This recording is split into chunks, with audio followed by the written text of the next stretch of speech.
to my channel. I'd like to do a video today just because I have had a very horrible experience this morning.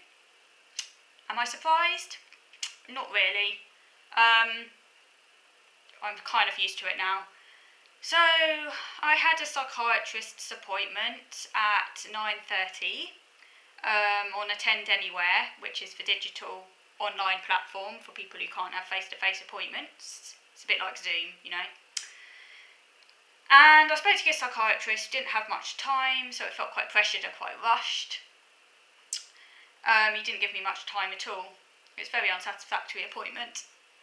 This was the appointment, by the way. If you've seen some of my previous videos, you will understand, because I talked about it in other videos, that I had a psychiatrist appointment for the 6th of June, which was cancelled, unexpectedly cancelled. And if you watch my other videos on that, well, you can see where I explained about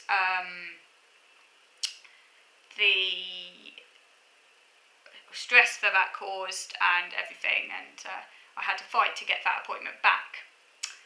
Anyway, so I had another appointment today, the appointment that should have happened on the 6th of June. And basically, it was very toxic. The psychiatrist, because I'm not taking medication, okay? I don't take medication. That's a personal choice. I'm allowed not to take medication. I don't take medication for my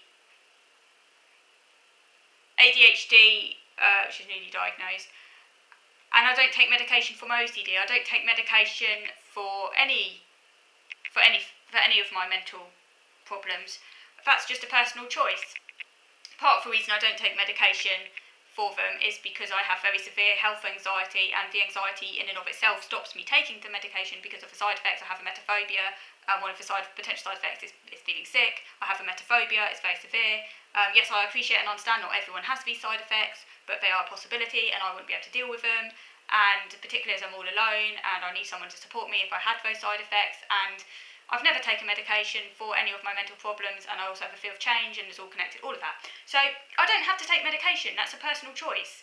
I understand that medication can be very effective for some people. I'm not against medication. This is just a personal thing. They're just not suitable for me in my own particular situation. Psychiatrists don't seem to like it when you say you're not taking medication. They always seem. I've noticed this with psychiatrists. All the psychiatrists I've seen anyway. There are probably psychiatrists out there who don't do that, but all the psychiatrists I've seen are always like trying to pressure you to take medication. I guess because they're medical doctors and that's what they do. But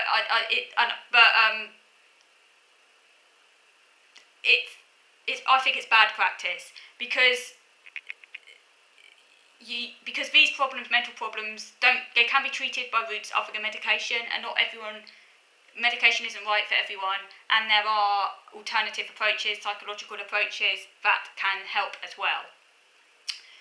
But he said that because I'm not taking medication, he said you need to take medication first. We need to try medication first, he said, before we can refer you on to the next step, before we can refer you on to specialist services.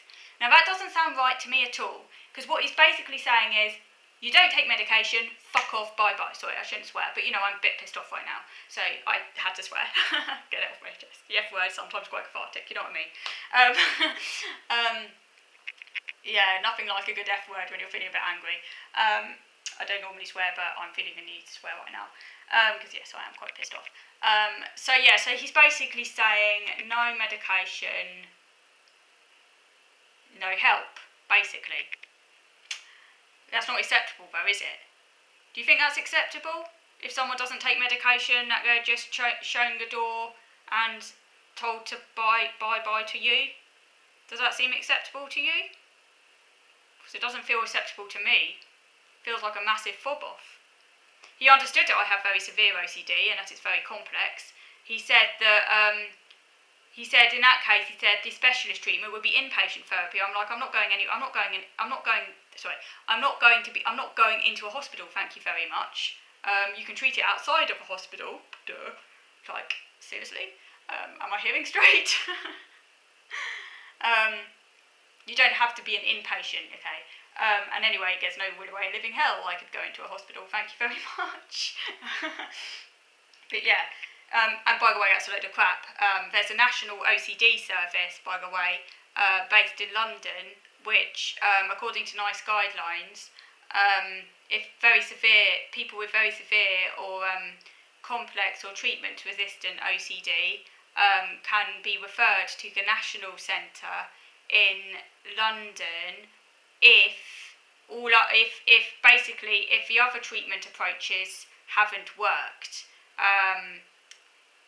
So if they've already received psychological therapy or they're very complex or whatever and it hasn't worked, they can be then referred on to the National Service in London, and that National Service does provide online therapy, so it's across the UK, inpatient or outpatient, not just inpatient. I don't think the psychiatrist knew his stuff at all, and he didn't even mention the National Service anyway.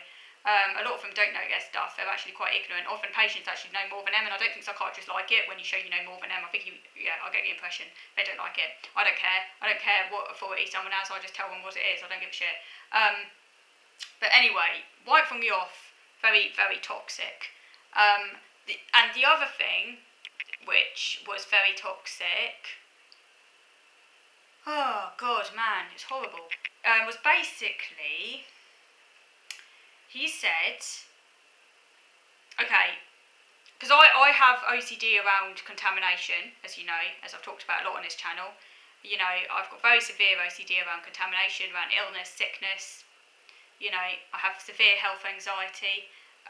Since 2020, I've been housebound, practically.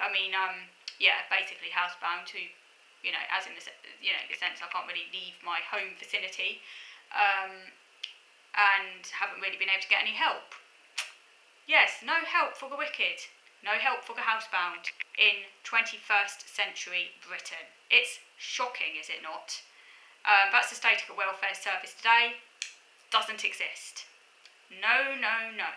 If you're housebound, 21st century Britain, no help for you, as I found.